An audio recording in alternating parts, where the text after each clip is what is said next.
Welcome everybody, I'm Camille Sargi with Gold Door Realty, and today we have Jessie here. Jessie, you want to tell us about yourself? Sure. I run a small remodeling company called Girls and Tools. We're located in Windham County, Connecticut. We work in Windham County, Connecticut, and a little bit over the border into Rhode Island. Registered in Rhode Island and licensed in Connecticut. Awesome. Yeah, very exciting. So this is just 2 minutes, and it's basically 2 minutes of random questions, and then we go into the real estate industry. Sounds good. Cool. You ready? I'm ready. Okay, so I got my timer here. It's handy dandy. Okay. Fancy timer. Yeah, that's pretty cool. Changes colors too. Of course. Look at that. Ooh, multicolored. Very nice. Okay. All right. And go. What's your favorite type of cookie? Oh my gosh, you start with the tough questions. Favorite type of cookie? I'm actually not a cookie person. But I guess it would have to be like a sugar cookie. I'm boring. Okay. Gotcha. So if you had a Toyota Prius, what's the first thing you would do to pimp it out? Probably change the color. Okay. Put some kind of pattern on it. I don't know. Okay. So the exterior. Exterior, yeah. Okay. Any color in particular? Probably something that nobody has. We'll do some kind of plaid or paisley or something. Wow. Something funky. That's awesome. Okay. If you were really hungry, right, and it was vegetables is all you had, what would you eat out of these two? Green pepper or radish? Radish. Radish. Oh my God. I hear you. Radish. Awesome. I love radishes. Okay. So let's say zombie apocalypse happened. Oh no. Okay. What power tool and non-power tool would you use, or would you pick as your weapon? Zombie apocalypse. Let's see. I guess probably a grinder or power tool, and then non-power tool. Flashlight. Okay. All right. So if let's say you wake up and aliens landed. Oh wow. And the door opens, and a cute little koala bear comes out, and the koala bear comes to you and says, "Can you show me your world for one day?" What's the first thing you would take that koala out to go see in the world? Are we up? No, you could. The first thing that I would take the koala out to see in the world, I guess I would take them to, I don't know, a really pretty forest, something that might like to see. Yeah. Except unfortunately, the koala eats the leaves and dies because they're not used to. Okay. Yes. All right. I messed up on that one. So. Poor koala. Started World War III in accident. I know. Now they're all pissed off. They're going to come here and kill humanity. Oh no. Those koalas. All right. Wow. Then we go into another story about koalas.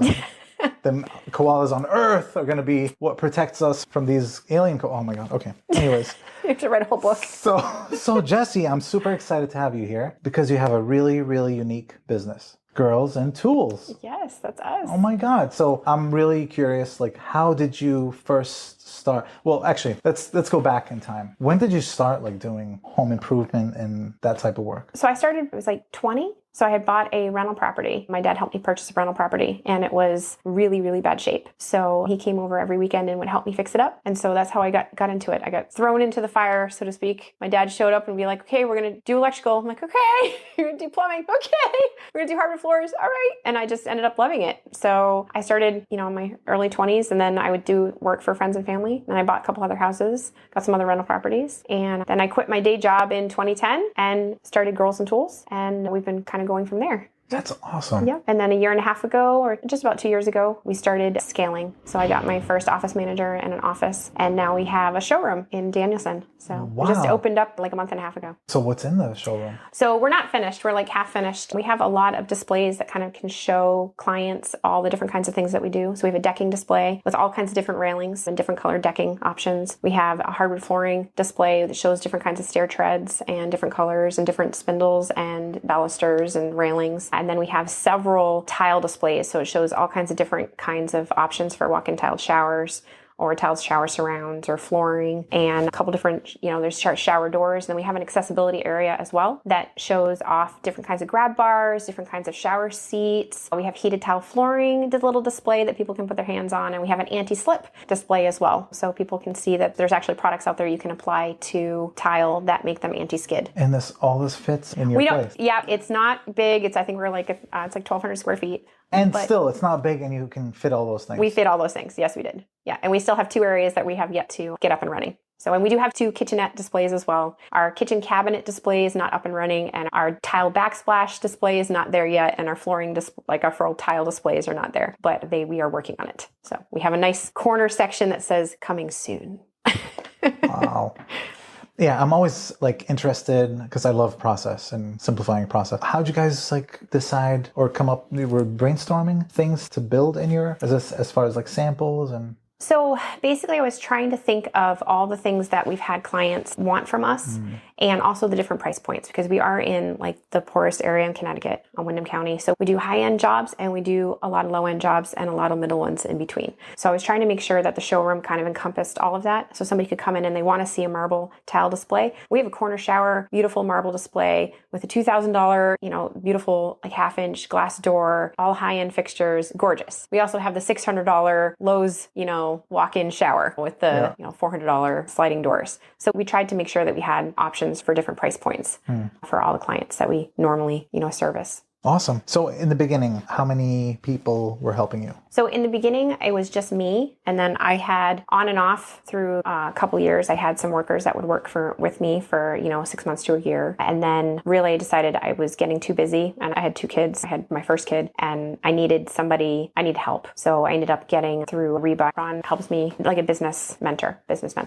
So he helped me kind of formulate. Score. Yeah. Okay. Score. Yeah. So he helped me kind of formulate a plan to figure out what I wanted to do, where I wanted to be, how I could grow, what options I could, what I wanted to start with. And so I started with, okay, I need an office. Let's get an office. And I was like, all right, let me get an office manager. So at least I can take that portion of my job off of me and I can concentrate just on me, with one of my other workers. And then let's get another worker. And then let's get another worker, and then, wow. Like I said, last year we ended up expanding quite a bit. We got, trucks and trailers on the road. We ended up, like I said, we ended up hiring a marketing company. We're in the middle of a rebranding. So I know, exciting. So we're rebranding. We have the new logos and everything all set, but we still have to get the new shirts and signage for all the trucks and stuff like that. That's not been done yet. And the website's not officially up and running, but we have it mostly up and running. Yeah. And our brochures are 3/4 of the way made. So we're getting there. I think it's going to be, it'll be another couple months before we're really rebranded completely. But we did, like I said, we did the soft opening with the Chamber of Commerce a half ago. So that was awesome. Little ribbon cutting in the middle of a torrential downpour. The skies opened up and it was insane. And there's a tornado, one, our microburst, what do they call them? 2 towns over from us. That's good luck. Okay, well then we had great luck that day then, because it was sideways rain. We couldn't even go outside. It was I'd rushed to make sure that we had the sign up front, and then we all ended up being inside. But it was good. It was good fun. This is a weird question, but which employee or which role would you say helped bump your business up, take it to the next level? Oh, which role? I would say definitely getting an office manager. She definitely, between the 2 of us, we really worked well together and was able to kind of correlate a plan, and a lot of the busy work, a lot of the paperwork, a lot of the emails, a lot of that back and forth stuff that was keeping me from, doing other things, or from being able to think about expanding, or from, be able to hire people. I wasn't able to get to, so it was, once I had her, I was able to kind of focus more, and that was really what helped. That's great. Yeah, I think that's just pivotal, making sure that you have good help. Somebody answer the phones. And what point in your business did you realize, okay, I got to get someone? Pretty much right after I had my baby, I realized that my first one, she's almost 5 now, but right after I had her, I was like, this is a lot. I am full-time mom, and then COVID hit when she was 6 months old, and workers and in and out of people's homes, and trying to answer the phone and emails. And it was just, I was like, all right, I need to hire somebody. So I hired somebody. I hired my first worker, and then hired several more after that. I still have one from the early days. So one of my guys has been with me for several years. So as far as finding the right person to work with, would you say the exact same personality is best, or someone who thinks differently? No, you definitely want a mixture of people in this business. Some of the workers are incredibly visual and they can take a project and, take it apart in their head and put it back together and figure a solution. And other workers are very, they need to see exactly what they're doing. And it kind of works well with clients as well, because some clients are more visual than others. Yeah. That was kind of where the showroom came in to bake it. So, before then I was sketching out tile options and designs on pieces of paper, which is hard to see. You can't really give them different colors or options, or you're showing them different things, but they don't know what it looks like in an actual, like in person. And when your, grout changes the way that a tile looks as well. So you can have the same exact tile, you can try it 3 different colored grouts and it looks like completely different. So we're trying to, visual. Yeah. Wow. So also another question I had is, as far as you said Connecticut and Rhode Island, what percentage would you say of work that you do in each state? So we do a majority of work in Connecticut. So we usually do just a couple jobs a year in Rhode Island. We're actually on one right now in Chepachet, but the plan is to branch into Rhode Island, but I would like to hire some workers that work in Rhode Island. So it makes it easier for payroll versus our guys that are in Connecticut, then they work in Mass or work in Rhode Island, then we have to change, their payroll's different, their taxes are different, and then at the end of the year it kind of gets to be pain. So we'd like to branch into Rhode Island, but we want to hire workers for us through Rhode Island that work in Rhode Island. Why don't these guys make it easy for everybody to do business? Because that would be a simple solution, and we're definitely not for that. It's like, goodness. Yeah. Give me more work. And Yes. now I got to think more, besides running my business, on how to work with different states. Yeah, I think we're just not small business friendly that's my personal opinion. I feel like we're just really not small business friendly. Yeah. Well, I mean, if you had 100 employees and you had someone dedicated to do that, That's different. That would not be a problem. But when you're under, I think realistically for under 50 employees, the rules and regulations are hard it's a lot of paperwork. And it's a lot of finding out what you don't know after the fact. Unfortunately. Yeah. So if I were to design something or design a government, one of the things that I would do is say, all right, small businesses, less craziness and less rules that you guys have to follow. But the big guys, you guys have to. Yeah. Yeah. It should cut us a little slack. Would you vote for me? I would vote for you, yes. Okay. All right. Awesome. That's cool that you have a place that people can come in and check out different samples or different ways of how to do their deck. What type of work do you guys do?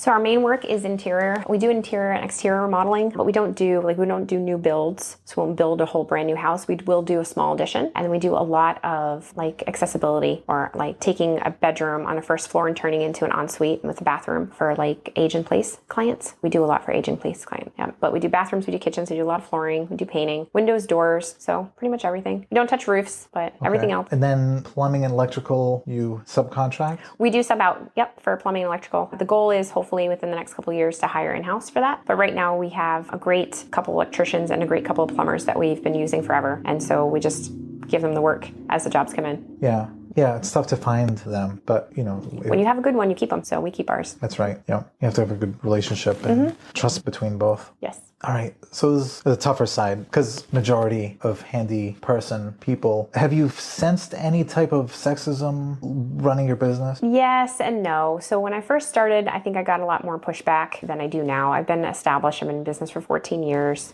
I've been in the area. Everybody knows me. So I don't really see it, And I think I was probably a lot more sensitive to it when I was younger. There's still that stigmatism, I guess, right? Where it's a male-dominated industry, which it is. And there aren't very many of women-owned construction companies out there. But it's been fine. I haven't really had any major issues. And I think part of that comes from the fact that I did name my company Girls and Tools. So I probably was able to filter out a good portion of the people that didn't want to hire women from that. But I do have to say that one time I did meet a client. I took the call. I went to the job. I met with the client. I gave them a contract. And then 2 weeks later, I showed up to do the work. And the guy was surprised that I showed up to do the work. He thought that Girls and Tools was just, connection to do for he thought my husband was going to show up to do the work. He didn't realize that. He said, "Oh, you're actually going to do the work." I said, "Yep." You hired Girls and Tools. Here's your sign. But that was the only time that somebody was shocked and surprised that they had called Girls and Tools and that girls showed up to do the work. Everybody else has understood that that was what's going to happen. But we are an equal opportunity employer, and actually we have half and half. So we've got half girls and half guys right now. Awesome. So going to homes, and you're the one who goes out and gives the quotes. I do. Okay. Yep. Do you find that in a couple, the wife is usually the one who makes a decision? That is usually what happens, yes. Because even if the husband is the one who's making the decisions, behind the scenes, the wife is the one that's making the actual decisions. Like the husband might act or ask a lot of the questions, but usually we end up getting passed off to the wife. Like we usually end up, when we're sending off shopping lists, it's the wife that's responding. When we're making design changes, it's the wife that's responding. So yeah, usually we work for the women. So now next part of that question is, do you think women trust you? Yes. I wish and hope so. And that's why they hire us. So it gives you the leg up because you're going into these homes and the wives are the ones who make the decision and boom, you got the job. Yep. We win a lot of jobs that way. Do you? Yeah. Or we win a lot of jobs too because they've gone through their whole life hiring male contractors. And so we do get a good portion of jobs where they're like, we don't like how any of them are run, so we're going to hire you. So it works. Awesome. Is it handy lady, handy woman, handy gal? Like what do you say? So we usually don't use those terminologies at all. Yeah. Usually we just say, we're sending a contractor out. And so it is what it is. Okay, cool. Yeah, because really it shouldn't be gender, orientated. It doesn't really matter. It's you want to hire somebody to do your work, we're going to hire somebody to do your work. Yeah.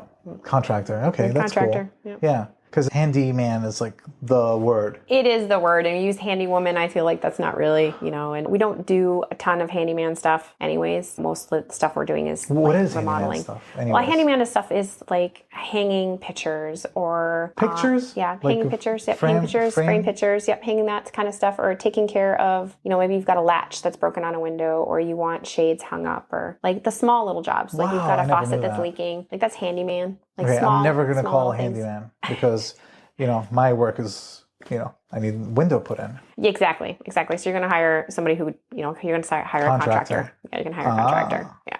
Awesome. Yep. Wow, that's really cool. Yeah, I love your whole the business and so as far as the marketing perspective, when you first started, I know you hired a marketing company. Yes. What was that like in the beginning? Like, what was your strategy? And then before we get into that, what's your niche here, like niche market? So niche market, our favorite is bathrooms. So that's really our go-to, and that's where most of our displays are. We really like bathrooms. And then we have a couple of our guys that love doing decks, and windows and doors. But yeah, bathrooms are usually our go-to. Okay. Yep.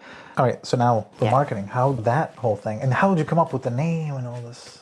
It's exciting. I know. Well, so I didn't want to have issues with, with clients. And so that's why I was like, I want to make sure that people know that they're hiring a girl. And so that was how I came up with Girls and Tools. And that was it. I tried a bunch of different names. And that was the one that I was like, you know what? I like that one. It tells them who I am. I'm done. So I picked it up relatively fast. Once I decided to start the business, I was pretty much had picked a name within a couple days. And then I just kind of went with it. I love it. Did you look and see if anyone else in the country has the same type of name? I did at the time, so there wasn't anything. There probably is now. We just went through, registered and trademarks. So we're all set now for that, but we weren't for a while registered or trademarked. So we are now, or about to be. But no, I didn't really. I think we looked to make sure my husband helped me set up the domain and made sure that that name wasn't taken and made sure we could get an email, all those items that have to be done, along with the business. And once we registered it and filled out the home improvement, contractor forms and stuff, it was a done deal. So how did you market in the beginning? So in the beginning, I was using a local paper and word of mouth. And then we did yard signs for a long time. But then I was because I was working by myself where I just had one helper. I was busy enough where I only, when I wanted more work, I did some more advertising. And otherwise, I stayed pretty constant. So I wasn't really worried about it. So I didn't really look at marketing as a tool until really a couple of years ago when we really decided to be kind of try to focus. And even now, we're trying to focus more with a marketing company. We want to try to really, push bathrooms, push the accessibility portion of the part of jobs that we want to do and really kind of niche ourselves in, I guess. Yeah.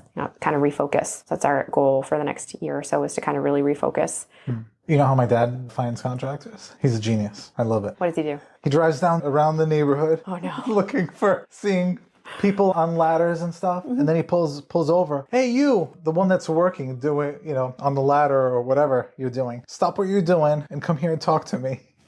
And then he's like, hey, I have this job at my house. Can you do that? Can you look at it? They're like, yeah, sure, I'll look at it. And gives them the phone number and they come look at it.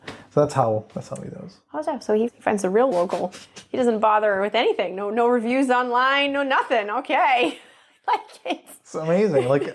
He's so resourceful. It's worked well for him though? Yeah, he's so resourceful. Like, it's crazy. Like, because I had multifamilies in Woonsocket, and he would, I need someone to do this, and he like disappear for a little bit, and he brings some random dude, and he's like, oh yeah, I could do that for you. I guess no need to make an appointment or wait around for somebody to call you back. You just go fetch them, is what your dad did. Right. That's great. Right. That's awesome. So do you get business like that? Like someone pulling up and saying, hey, you... We do. So usually it's in a cul-de-sac, though. Usually there's a reason for it, not like we're working on a random street and some neighbor comes over. Usually it's like in a cul-de-sac where we would have a neighbor that comes over and is like, hey, I have some work that needs to be done too. And then usually my guys or girls, they'll call the office and then they'll set something up with me so I'll go out and take a look at it. Awesome. Wow, that's really cool. So you're said about trademarking and everything. What's your hidden agenda here? What are you trying to do? I don't have a hidden agenda. No. Have you thought about like franchising and going? I have not. No, Okay. no. Sorry. We're trying to we're trying to keep, my goal right now is I think we're at 7 or 8 workers now. And would like to get to like 10 or 12. Because I think that would be good because then we could have a CFO and a receptionist and, a field, a couple project managers. And I want to keep whatever we do, I want to keep it sustainable. I want to be able to stay in business. So I don't want to grow too big too fast. I want to kind of plateau for a bit. You don't get emergency calls like, oh, the roof is downpour, like there's a hole in my ceiling. No, and if we do, we don't really work on an emergency basis. So unless we were on a job site where we were physically doing the work, and if there was an emergency, like obviously that would be handled like right away. But otherwise we would just funnel clients to the proper channels. So if they had a roof leak, we would send them to the top 3 people that we know in the area, or if their door blew off their house, we'd be like, okay, here, try these handyman, or they might have room for it. But otherwise, no, we're scheduled and we're usually pretty booked. So we don't have time to really deal with emergency situations at all. And our guys only work, our girls and guys, we only work Monday through Friday. So we don't work weekends or nights. And that's usually when the emergencies happen. So... Yeah, God bless the people who have those types of jobs, emergency. Like, there's nothing more stressful. It's like, oh, it's emergency? I want $1,000. Yeah. That's for me. Like, if you want me to stop what I'm doing and my heart race, like, it's emergency. Go try to find tools and materials at 11 o'clock at night, I'm already, like, stressing out right now, like, thinking about it. Oh, my, that's not for me. Not for my guys either. They wouldn't handle it so well, so no. Smart. Yeah, no, Smart business. No, don't want any part of that. Monday to Friday. Monday through Friday, I get, if they're not working, then I don't have to work, so I get my weekends off, so. Enjoy the nights and weekends with the family. Yeah. That's important. Yeah, it is. And you have happy workers. Yes, I do. And happy workers equal? Better work. Yeah. And consistency. We keep, our guys, obviously, they stay for years, so they like what we're offering. Yeah. Yeah, when they sense that, they will fight for you. They'll like... Stability. Yeah, that's awesome. So I had another question. This is kind of weird. Not weird. Nothing's weird. Everything is normal. It probably happens. You have workers going in to do stuff, and then neighbor pops in and says, hey, you guys do this stuff. And then off the books, they do it. So we have not run into that. That you know of. That I know of. I'm sure that it does happen, but I would hope our guys, understand that like they're, during the hours that we're paying them, like they're supposed to be on our job sites, but like what they do after hours, like we have no control over that. So, but it isn't my company that's doing that work. So they're not covered by workman's comp after hours. They're not covered by liability insurance. They're not covered by a contract. So if you do pull one of my workers off a job site to have them go do work, like that's on you. It has nothing to do with me, but who knows? I'm sure it's happened. I'm not aware of it happening. We try to keep our guys busy enough during the day where they're probably too tired to go do some stuff. Yeah. But that's their call. Because there's plenty of plumbers that work for, the master plumber, but nights and weekends they're doing work left and right. Yep. So if they're covered under their own insurance, then that's fine. But homeowners have to be aware that that's not how that works. Like, so if it's not a job run through the business, just because you pulled an employee doesn't mean that you're covered. You're not covered at all. So if that worker gets hurt on that job site or they mess something up, like we're not liable at all. You just pulled some dude off a job site. It has nothing to do with, so. Yeah. And you're not liable, I'm not liable. They need to understand that going through this whole thing. No, not liable at all. No. Anything that I missed or anything else that you were assuming I was going to ask and I... No, I think that's it. Yeah. So how do people find you besides driving to Connecticut? So we'll drive in Connecticut. People find us on Facebook, Instagram. They can call us. You can email us. You can text us. Yard signs. You can come see us at our showroom on Westcott Road in Danielson. You can mail us a card. Do whatever you want. Awesome, Jesse. Thank you very much for stopping by and getting interviewed by Crazy Camille. Thank you so much for having me. You're welcome. You have a great day. Yeah, you too.